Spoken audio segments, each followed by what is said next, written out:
අද කිරිබත් හදනවා. ඒක අපි ඉබුල් කිරිබත් බවට පත් කරගන්නවා. වෙනමම මම හිතාගත්තා මේ පැත්තෙන් පැණි පොල් එකක් හදන්න ඕනේ කියලා. මේ තියෙන ඒකට ගන්න කිරි ටික. ඔන්න කිරිබත මෙහෙම හැදෙනවා. අපි කිරිබත හැදෙන්න මෙන්න මෙහෙම කරලා වහලා තියෙනවා. ඊට පස්සේ අපි පැණි පොල් එක හදමු. බලන්නකෝ. දැන් බත හොඳට තැම්බිලා මේ බලන්න මේ බලන්න. බත දැන් හොඳට තැම්බිලා බෙරි වෙලා තියෙනවා. බෙරි වෙච්ච බතකට තමයි හොඳ කිරි ටිකක් දාන්න ඕනේ මෙන්න මේ වගේ. එතකොට තමයි කිරිබත හොඳටම හැදෙන්නේ. මොන බෙරි වෙච්ච බතට කිරිබතට මෙන්න මෙහෙම කිරි ටික දැම්මහම ඉක්මනටම හැදෙනවා. ඒ වගේම ඇට ටික මේ අමුවට තිබ්බොත් කිරිබතෙන් වැඩක් නැහැ. ඒකින් තමයි බෙරි කරලා ගන්න ඕනේ. වෙනදාට දාන වතුර ප්‍රමාණයට වැඩිය බත දැම්බෙන්න තව ඕගොල්ලෝ දාන මෂකනේ මේ වාදනේ තව එකක් වැඩිපුර දාන්න. එතකොට බත හොඳට බෙරි වෙනවා. අර වෙනද දාන බත ප්‍රමාණයටම වතුර දැම්මොත් බත හැදෙන්නේ බතක් විදිහට. කිරිබත හදනවා නම් කිරිබතට දාන්න ඕනේ ඊට වැඩිය තව හුඬුවක් හරි දාන ප්‍රමාණය වැඩියෙන් කෝප්පයක් දාන්න. වැඩියෙන් හුඬුව නෙමෙයි කෝප්පයක් වතුර කෝප්පයක් වැඩිපුර දාන්න. එතකොට හොඳ බත බෙරි වෙලා ලස්සනට එනවා. මේක තමයි නියම ගාන. ඔන්න ඔහොම තමයි මේ වැඩේ වෙන්නේ. ඉතින් මට දැන් මෙතන තව කරන්න වැඩක් තියෙනවා. මේක අයින් කරමු. පැණි පොල් එකක් හදාගන්න තියෙනවා. ඉතින් ඒකින්ද අපි මේ ලිපත් පත්තු කරමු මේකම පැණි පොල් එක හදාගන්න.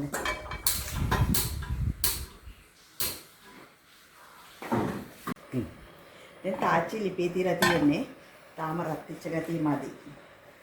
ටිකක් රත් වෙන්න ඕනේ. රත් වෙනකොට අපි මෙන්න මේ මම අදාරන් දෙන්නේ රතු සීනි. රතු සීනි ටිකක් අරගෙන මේකත් බලන්න ඕනේ. ඒකත් බලන්න ඕනේ.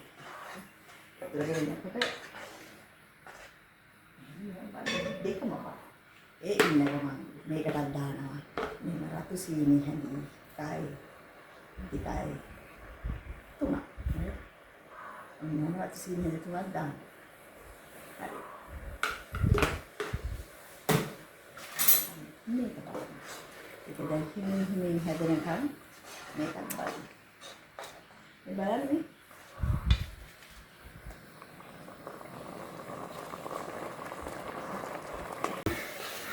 ඔන්න කිරිබත දැන් හරි හැටි වේගෙන එනවා. මොකද මම මේ අද කිරිබත් හැදුවේ හරි පොඩ්ඩයි. ඒකින්න පෙන්නන්න විතරක් වගේ තමයි හැදුවේ අද. මම දැන් මේක ඔෆ් කරනවා. දැන් පැණි පොල් එක හදනවා ඉඹුල් කිරිබත හදන්න. ඉතින් ගොඩක් වෙලාවට සීනි ටික දාලා සීනි ටික මේ තත්ත්වයටපත් වෙනකොට වෙනකන් අපි මේ හැඳි දාන්න අරකයි වතුර දාන්න අරකයි හරි පිළිවෙලකට මේක හදාගන්න ඕනේ. ඉතින් මේ සීනි ටික ඔන්නෝම යටට මෙහෙම බස්සමු අපි. අන්න බස්සලා මෙහෙම කරමු. දැන් මේ වටේ ගහන්න එපා. මේ කරන්න ඕනේ වැඩක්. හරි. මොකක් කරගත්තා. ඊට පස්සේ අපි මේකට දාන්න ඕනේ උණු වතුර. මෙන්න දාගෙන ඉන්න. උණු වතුර තමයි දාන්න ඕනේ.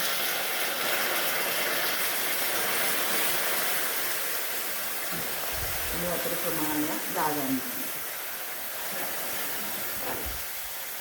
තමයි පැණි පොල් වෙන්නේ. පැණි පොල් වෙන්න තව මේකට පොල් දාන්න ඕනේ. දැන් මේකට අපි පොල් දාමු.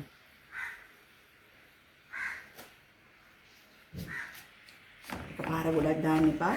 බලන්න ඉති වෙයිද කියලා. මේ ගැටි තිබ්බොත් නම් මේ ටිකක් තියෙනවා ආයෙත් ටිකක්. අපිට දාන්න. දැන් මේකට මේ ටිකක් දාන්න.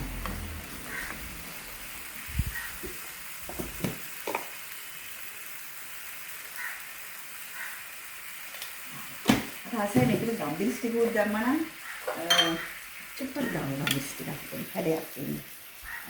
ගම්බිස් ටිකක් දානවා පොඩි හැඩයක් එන්නේ. එතකොට මේක තව දාමු. chance ටික පොඩි.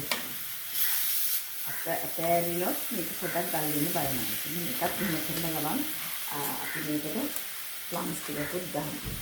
හරි ටිකක් තිබ්බනම් හොඳයි තියෙනවා. ඒක ඉඳකට දාන්න.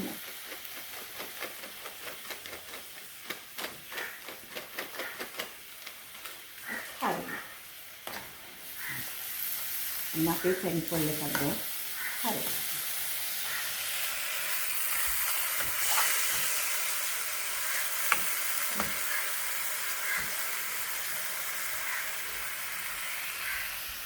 හරි. දැන් අපිට තියෙන්නේ ලිප නිවා ගන්නයි. මේකත් හරි. ඉතුරු ටික මේ භාජනයේම හිඳෙනවා. ඒකේන බලන්න දෙන්න. මේක ලස්සන හැදේ. අපි දැන් ලිප නිවනවා. මේක ඔතන්න නම් බුල් කිරිබත ඔතන්න කොළපතක් ඕනේ. මට ලැබුණේ මෙන්න මේ සයිස් එකක්. ඉතින් අපි පොඩි උත්සාහයක් ගමු. ඕගොල්ලන්ට කොළපතක් හොයාගන්න පුළුවන් නම් කොළපතේ කරන්න හොඳේ. කොළපත තියලා චුට්ටක් හදලා බලමු. මොකද මේ කොළපත ඉච්චර මහත නැහැ. මහත නැති හින්දා බයයි මේ එළියට පරියිද කියලා මේක. ඔතනකොට ඉන්න. පොඩි ඉඩක් ගමු මෙතන මැදින්. ඔන්න මැදින් පොඩි ඉඩක් අරන් ඔන්න පොඩි ඉඩක් ගත්තා. ඒක මෙහෙම තිබ්බා. මේ හැන්ද අරගෙන ඉවෙලා මේකෙන් අපි මට අමතකුණා මේකට කරද මුංගු කරාවු නැටි ටිකක් දාන්න ඕනේ හොඳේ. අන්න චුට්ටක් තියලා බලමු මගේ උත්සාහය කොහොමද කියලා. උතා ගන්න පුළුවන් වේද කියලා බලමු. මේක ටිකක් අමාරු වෙයි වගේ මට හිතෙනවා. මේක කොළපොත මෙන්න කොළපොතේ තියලා තමයි ඉස්සරහට අම්මලා අපිට මේක මෙහෙම ටොපිය වගේ ඔතරම් මෙහෙම දෙන්නේ. දැන් මට ඒක කරගන්න බෑ. මේක දැම්මෙන සුළු නැති නිසා පොඩි වැඩි. මොන්න මෙහෙම තමයි මං හදාගත්තේ අද හැදුන විදිහ. ටිකක් දැම්මා. චුට්ටක් තුනී කළා. ඊට පස්සේ පැණි පොල් චුට්ටක් දැම්මා. තාම චුට්ටක් දැම්මා මම. මේක ටිකක් කොළපතක් තිබ්බනම් ලස්සනට හදාගන්න තිබ්බා. කොළපත නැති හින්දා මෙහෙම කරනවා. ඊපස්සේ මේ ලයින් ෂීට් එකෙන් මම අද හදන්නේ. ඒකින්ද ලයින් ෂීට් එකෙන් රවුන්ඩ් කරගමු. මම රවුන්ඩ් කළා. ටොෆිය වගේ මෙහෙම කරපුවා තිබ්බා. කියලා ඉවරලා මේක දිගාරින්න.